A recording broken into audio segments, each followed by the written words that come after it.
The Tarzan Twins by Edgar Rice Burroughs. Chapter 8. Later that same afternoon, while Dick and Doc were chatting beside their hut with Balala and Okundu, they heard a great racket at the village gates. Thither from all directions were running men, women, and children, and presently the prisoners saw a great company of strange natives surging into the compound. They were greeted with laughter and shouting that proclaimed them to be friends of the villagers.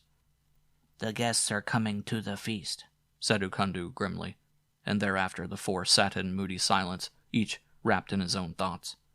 The actuality of their fate had never seemed more than a bad dream to the boys, but now, at last, it was borne into them as something very real, and very terrible, and very close.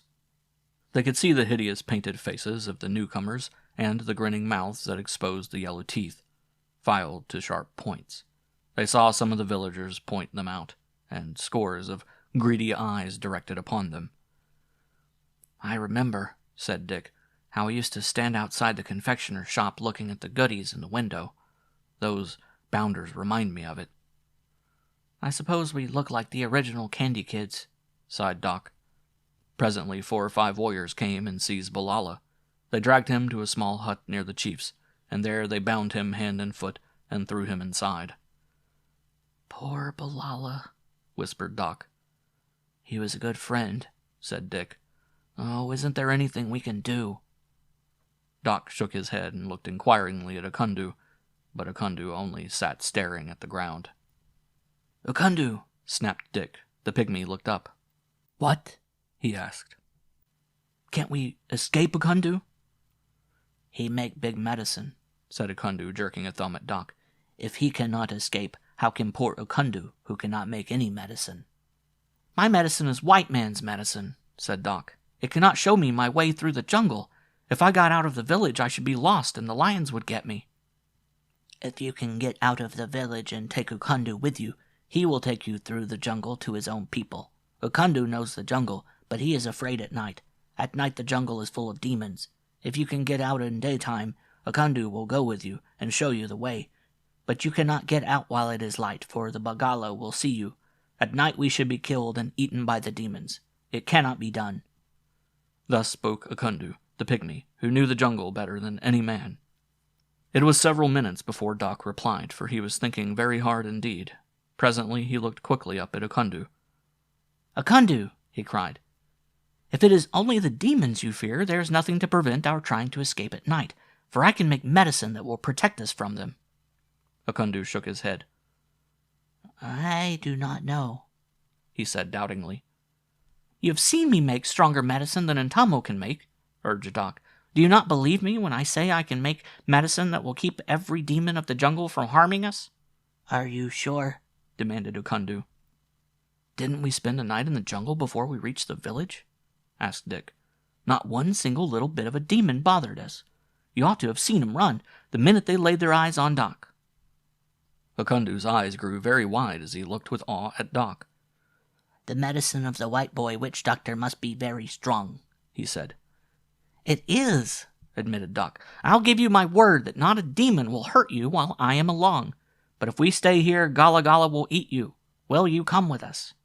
Okundu glanced at the hut in which lay the unhappy Balala. "Yes," he said. "Okundu will go with you." "Good old Okundu," cried Dick, and then in a whisper, "We'll have to go tonight because tomorrow it may be too late for poor Balala." "Balala?" questioned Okundu. "Balala is already as good as dead." "You think they'll kill him tonight?" demanded Dick. Okundu shrugged his shoulders. "Perhaps." "But we must save him if we can," insisted Dick. "We cannot," said Okundu.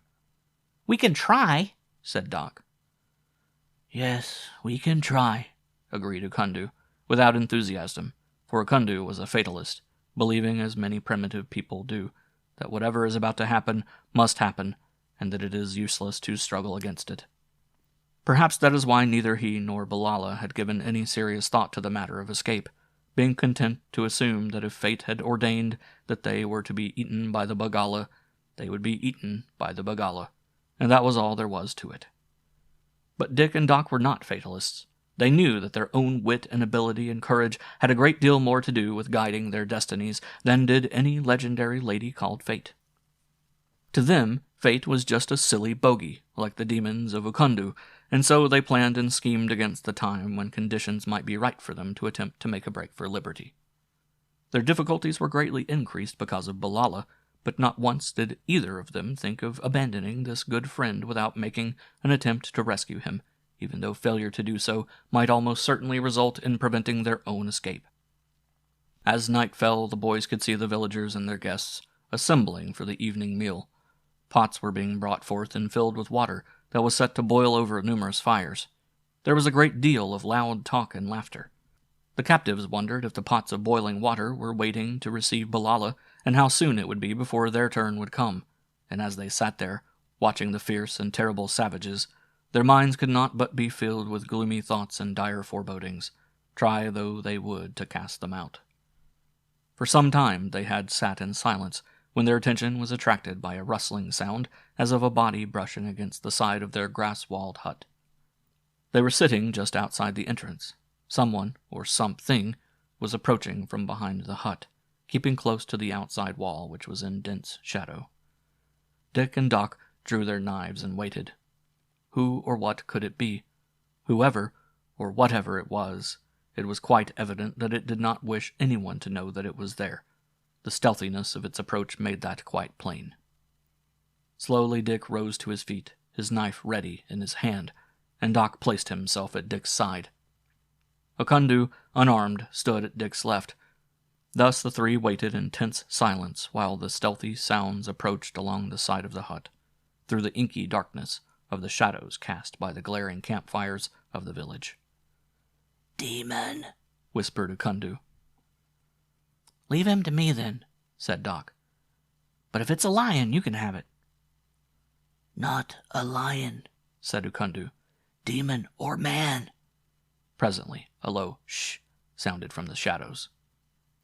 "Who are you?" demanded Dick. "What do you want?" asked Doc. "I am Pabu," whispered a voice very low. "I come to warn you." "Come closer," said Doc. "We are alone." A part of the shadow resolved itself into the youth as he came nearer and crouched low against the side of the hut. "You saved my life today," he said, addressing Doc. "So I come to warn you. Intamo has put poison in food for you. I saw him. Pabu hates Intamo. That is all. I go." "Wait," urged Doc. "What are they going to do with Balala?" Pabu grinned. "Eat him, of course," he said. "When?" "Tomorrow night. Next night they eat Ukundu. I think they are afraid of your medicine. They may not eat you unless Intamo is able to kill you with poison." "They couldn't eat us then," said Dick, "because the poison would kill them." "No," contradicted Pabu. "Intamo take care of that. Intamo make good poison, and as soon as you die, he cut out all your insides. There will be no poison in your flesh if he thinks you eat the poisoned food, and then you do not die. He will be afraid, but he will find another way to kill you unless your medicine is very strong. That is why Pabu come to warn you, so that makes strong medicine." He started away. "Wait," said Dick again. "Have they killed Balala yet?" "No." "When will they kill him?" "Tomorrow." "Will you do something for me?" asked Doc. "What?" demanded Pabu. "Bring us some weapons. 4 knives, 4 spears, 4 bows, and some arrows. Will you do that for me, Pabu?" "I am afraid Gala Gala would kill me, and Tamo would kill me, if he knew I come here and speak with you." "They will never know," insisted Doc. "I am afraid," said Pabu. "Now I go." "Look," whispered Doc. He drew his pocket knife from his loincloth. "See this?" And he held the big medicine close to Pabu's face. The youth drew back in terror. "Do not put it in my head," he whimpered. "I will not put it in your head, Pabu," Doc assured him, "because I am your friend. But I will give it to you, if you will bring us the weapons. How would you like to own this big medicine that is stronger than any medicine that Intamo can make? You could be a great witch doctor if you own this, Pabu. What do you say?" "It will not hurt me?" asked Pabu fearfully. "It will not hurt you if I tell it not to," replied Doc. "If I give it to you, then it will be yours, and so cannot hurt you unless you make it." "Very well," said Pabu.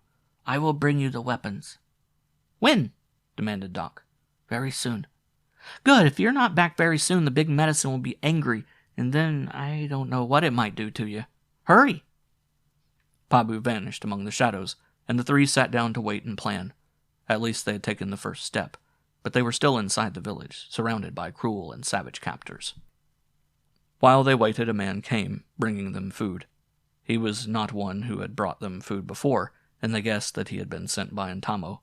As soon as he had gone, they dug a hole in the ground and buried all the food. Then they relapsed into silent, anxious waiting. End of chapter 8.